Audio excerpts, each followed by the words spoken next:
اعوذ باللہ من الشیطان الرجیم بسم اللہ الرحمن الرحیم۔ سامعین و ناظرین کرام، السلام علیکم ورحمۃ اللہ وبرکاتہ۔ سیدنا حضرت میرزا غلام احمد قادیانی علیہ السلام نے 1890 میں اللہ تعالیٰ کے حکم سے امام مہدی و مسیح موعود ہونے کا دعویٰ کیا، اور 1891 کے اوائل میں آپ علیہ السلام نے اپنے دعویٰ کے بارے میں اپنی کتاب فتح اسلام لکھی اور شائع کی۔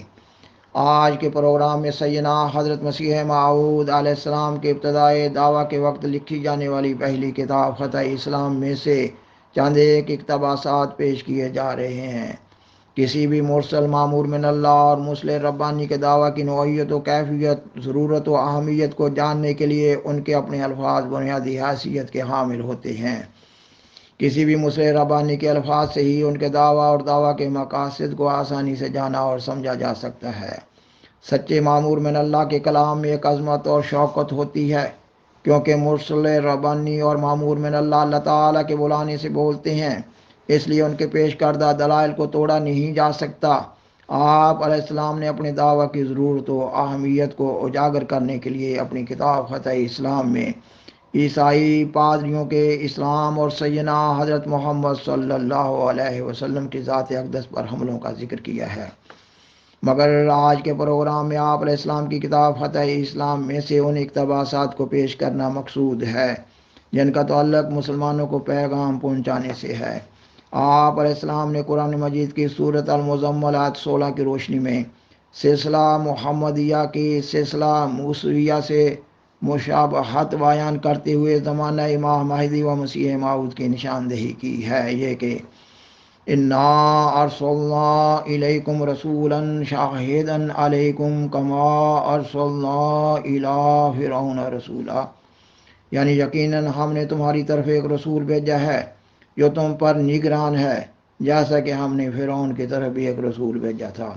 آپ علیہ السلام نے اپنی کتاب فتح اسلام میں اس مذکورہ آیت کی جو تشریح بیان کی ہے، اس سے مترشح ہو رہا ہے کہ سلسلہ محمدیہ کو سلسلہ موسویہ جیسے حالات سے گزرنا پڑے گا۔ ان حالات میں سے ایک امر یہ ہے کہ حضرت موسیٰ علیہ السلام کے بعد امت موسویہ کے بگاڑ کے وقت 14ویں صدی میں اس کی اصلاح کے لیے حضرت مسیح عیسیٰ بن مریم علیہ السلام کو مبعوث کیا گیا تھا، اور اسی طرح سیدنا حضرت محمد صلی اللہ علیہ وسلم کے بعد مسلمانوں کے بگاڑ کے وقت ان کی اصلاح کے لیے 14ویں صدی ہجری میں امت میں سے ایک شخص یعنی مسیح کو مبعوث کیا جانا مقدر تھا۔ آپ علیہ السلام اپنی کتاب فتح اسلام میں لکھتے ہیں، حضرت علی سیدنا و مولانا صلی اللہ علیہ وسلم بطور پیش گوئی فرما چکے ہیں کہ اس امت پر ایک زمانہ آنے والا ہے جس میں وہ یہودیوں سے سخت درجہ کی مشابہت پیدا کر لے گی، اور وہ سارے کام کر دکھائے گی جو یہودی کر چکے ہیں، یہاں تک کہ اگر یہودی چوہے کے سوراخ میں داخل ہوئے ہیں تو وہ بھی داخل ہوگی۔ تو فارس کی اصل میں سے ایک ایمان کی تعلیم دینے والا پیدا ہوگا۔ اگر ایمان سریہ میں معلق ہوتا تو اسے اس جگہ سے بھی پا لیتا۔ یہ پیش گوئی حضرت صلی اللہ علیہ وسلم کی ہے، جس کی حقیقت الہام الہی نے ساجد پر کھول دی۔ اور آپ علیہ السلام اپنے دعویٰ کے بارے میں لکھتے ہیں، مسیح جو آنے والا تھا یہی ہے، چاہو تو قبول کرو، جس کسی کے کان سننے کے ہوں سنے، یہ خدا تعالیٰ کا کلام ہے اور لوگوں کی نظر میں عجیب۔ سامعین و ناظرین کرام، سیدنا حضرت محمد صلی اللہ علیہ وسلم نے علامات زمانہ امام مہدی و مسیح موعود کے سلسلہ میں فرمایا ہے کہ اس وقت اسلام انتہائی غربت کی حالت میں ہوگا اور عیسائی مذہب طاقت میں ہوگا۔ اس لیے آپ صلی اللہ علیہ وسلم نے امت محمدیہ کے امام مہدی و مسیح موعود کا ایک بنیادی کام کسر صلیب اور قتل خنزیر قرار دیا ہے، یہ کہ امت محمدیہ کے امام مہدی و مسیح موعود کے ذریعہ مذہب عیسائیت کی طاقت کو توڑ دیا جائے گا۔ آپ علیہ السلام اپنے اس بنیادی کام کی طرف اشارہ کرتے ہوئے لکھتے ہیں، بزرگوں کی فطرتی مشابہت سے علاوہ جس کی تفصیل براہین احمدیہ میں ببسط تمام مندرج ہے، حضرت مسیح علیہ السلام کی فطرت سے ایک خاص مشابہت ہے، اور اسی فطرتی مشابہت کی وجہ سے مسیح کے نام پر یہ عاجز بھیجا گیا تا صلیبی اعتقاد کو پاش پاش کر دیا جائے۔ سو میں صلیب کے توڑنے اور خنزیروں کے قتل کرنے کے لیے بھیجا گیا ہوں۔ میں آسمان سے اترا ہوں ان پاک فرشتوں کے ساتھ جو میرے دائیں بائیں تھے، جن کو میرا خدا جو میرے ساتھ ہے میرے کام کے پورا کرنے کے لیے ہر ایک مستعد دل میں داخل کرے گا، بلکہ کر رہا ہے۔ اور اگر میں چپ بھی رہوں اور میری قلم لکھنے سے رکی بھی رہے، تب بھی وہ فرشتے جو میرے ساتھ اترے ہیں اپنا کام بند نہیں کر سکتے۔ خاکسار بیان کرتا ہے کہ تجدید دین اسلام اور اسلام کے کامیاب دفاع اور دنیا میں اشاعت اسلام کا کام تقاضا کرتا تھا کہ آپ علیہ السلام کے ذریعہ اسلام کی ایک فعال جماعت قائم ہو۔ اللہ تعالیٰ نے اس مقصد عظیم کی سر انجام دہی کے لیے آپ علیہ السلام کو ایک الہی سلسلہ کو بذریعہ بعہد قائم کرنے کا حکم دیا۔ آپ علیہ السلام نے اپنی کتاب فتح اسلام میں اس الہی سلسلہ کے طور میں اس کی 5 شاخوں کا ذکر کیا ہے۔ آپ علیہ السلام نے الہی سلسلہ کی 5 شاخوں میں سے سلسلہ بعہد کو بھی ایک اہم شاخ قرار دیا ہے۔ آپ علیہ السلام لکھتے ہیں، 5ویں شاخ اس کارخانہ کی جو خدا تعالی نے اپنی خاص وحی اور الہام سے قائم کی مریدوں اور بیعت کرنے والوں کا سلسلہ ہے۔ چنانچہ اس نے اس سلسلہ کے قائم کرنے کے وقت مجھے فرمایا کہ زمین میں طوفان ضلالت برپا ہے، تو اس طوفان کے وقت میں یہ کشتی تیار کر۔ جو شخص اس کشتی میں سوار ہوگا وہ غرق ہونے سے نجات پا جائے گا، اور جو انکار میں رہے گا اس کے لیے موت درپیش ہے۔ اور فرمایا کہ جو شخص تیرے ہاتھ میں ہاتھ دے گا اس نے تیرے ہاتھ میں نہیں بلکہ خدا تعالیٰ کے ہاتھ میں ہاتھ دیا۔ اور اس خداوند نے مجھے بشارت دی کہ میں تجھے وفات دوں گا اور اپنی طرف اٹھاؤں گا، مگر تیرے سچے متبعین اور محبین قیامت کے دن تک رہیں گے اور ہمیشہ منکرین پر غلبہ رہے گا۔ اور آپ علیہ السلام سوئی ہوئی دنیا کو جگانے کے لیے لکھتے ہیں، اے لوگو تم پر وعدے رہے کہ دین کی تائید کے لیے ایک شخص بھیجا گیا، لیکن تم نے اسے شناخت نہیں کیا۔ وہ تمہارے درمیان ہے اور یہی ہے جو بول رہا ہے، پر تمہاری آنکھوں پر بھاری پردے ہیں۔ اگر تمہارے دل سچائی کے طلبگار ہوں تو جو شخص خدا تعالیٰ کے ہم کلام ہونے کا دعویٰ کرتا ہے اس کا آزمانا بہت سہل ہے۔ اس کی خدمت میں آؤ، اس کی صحبت میں 2-3 ہفتے رہو، تا اگر خدا تعالیٰ چاہے تو ان برکات کی بارشیں جو اس پر ہو رہی ہیں اور وہ حقانی وحی کے انوار جو اس پر اتر رہے ہیں ان میں سے تم بچشمے خود دیکھ لو۔ جو ڈھونڈتا ہے وہی پاتا ہے، جو کھٹکھٹاتا ہے اسی کے لیے کھولا جاتا ہے۔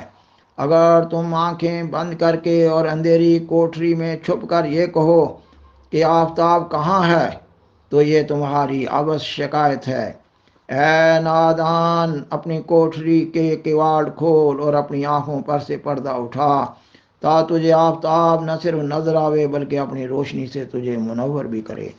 سامعین و ناظرین کرام، آپ علیہ السلام مزید لکھتے ہیں کہ دنیا مجھے قبول نہیں کر سکتی کیونکہ میں دنیا میں سے نہیں ہوں، مگر جن کی فطرت کو اس عالم کا حصہ دیا گیا ہے وہ مجھے قبول کرتے ہیں اور کریں گے۔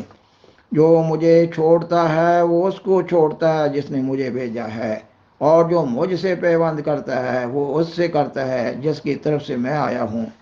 میرے ہاتھ میں ایک چراغ ہے، جو شخص میرے پاس آتا ہے ضرور وہ اس روشنی سے حصہ لے گا، مگر جو شخص وہم اور بدگمانی سے دور بھاگتا ہے وہ ظلمت میں ڈال دیا جائے گا۔ اس زمانہ کا حسن حسین میں ہوں، جو مجھ میں داخل ہوتا ہے وہ چوروں اور قزاقوں اور درندوں سے اپنی جان بچائے گا، مگر جو شخص میری دیواروں سے دور رہنا چاہتا ہے ہر طرف سے اس کو موت درپیش ہے، اور اس کی لاش بھی سلامت نہیں رہے گی۔ مجھ میں کون داخل ہوتا ہے؟ وہی جو بدی کو چھوڑتا اور نیکی کو اختیار کرتا ہے، اور کجی کو چھوڑتا اور راستی پر قدم مارتا ہے، اور شیطان کی غلامی سے آزاد ہوتا اور خدا تعالیٰ کا ایک بندہ مطیع بن جاتا ہے۔ ہر ایک جو ایسا کرتا ہے وہ مجھ میں ہے اور میں اس میں ہوں، مگر ایسا کرنے پر فقط وہی قادر ہوتا ہے جس کو خدا تعالیٰ نفس مزکی کے سایہ میں ڈال دیتا ہے۔ خاکسار بیان کرتا ہے کہ آپ علیہ السلام کے ابتدائی دعویٰ کے وقت مسلمان اپنی تاریخ کے انتہائی نازک ترین دور میں سے گزر رہے تھے۔ اسلام کو ایک لا علاج مرد بیمار قرار دے دیا گیا تھا۔ آپ علیہ السلام اس وقت غالبہ اسلام کا جاں فضا معجزہ سناتے ہوئے لکھتے ہیں، سچائی کی فتح ہوگی اور اسلام کے لیے پھر استادگی اور روشنی کا دن آئے گا جو پہلے وقتوں میں آ چکا ہے، اور وہ آفتاب اپنے پورے کمال کے ساتھ پھر چڑھے گا جیسا کہ پہلے چڑھ چکا ہے۔ لیکن ابھی ایسا نہیں۔ ضرور ہے کہ آسمان اسے چڑھنے سے روکے رہے جب تک محنت اور جانفشانی سے ہمارے جگر خون نہ ہو جائیں اور ہم سارے آراموں کو اس کے ظہور کے لیے نہ کھو دیں اور اعزاز اسلام کے لیے ساری ذلتیں قبول نہ کر لیں۔ اسلام کا زندہ ہونا ہم سے ایک فدیہ مانگتا ہے۔ وہ کیا ہے؟ ہمارا اسی راہ میں مرنا۔ یہی موت ہے جس پر اسلام کی زندگی، مسلمانوں کی زندگی اور زندہ خدا کی تجلی موقوف ہے، اور یہی وہ چیز ہے جس کا دوسرے لفظوں میں اسلام نام ہے۔ اسی اسلام کا زندہ کرنا خدا تعالیٰ اب چاہتا ہے، اور آپ علیہ السلام نے اپنی کتاب فتح اسلام کے آخر میں تمام عیسائیوں، ہندوؤں، آریوں، یہودیوں، مجوسیوں، داہریوں، برہموں، طبیوں، فلسفیوں اور مختلف رائے مسلمانوں کو مخاطب کر کے اشتہار دیا ہے، یہ کہ ہر وہ شخص جس کو اسلام، قرآن مجید، سیدنا حضرت محمد صلی اللہ علیہ وسلم اور آپ علیہ السلام کے دعویٰ کی نسبت سے جو اعتراضات ہیں وہ لکھ کر بھجوا دے تاکہ ان کے جوابات کا انتظام کیا جائے۔ سامعین و ناظرین کرام، بالآخر درخواست ہے کہ برائے مہربانی اس پروگرام کو دوسروں سے شیئر کریں اور عذرائے کرم اس چینل کو سبسکرائب کریں۔ جزاکم اللہ تعالی احسن الجزا، وآخر دعوانا ان الحمد للہ رب العالمین، والسلام علیکم ورحمۃ اللہ وبرکاتہ۔ شکریہ۔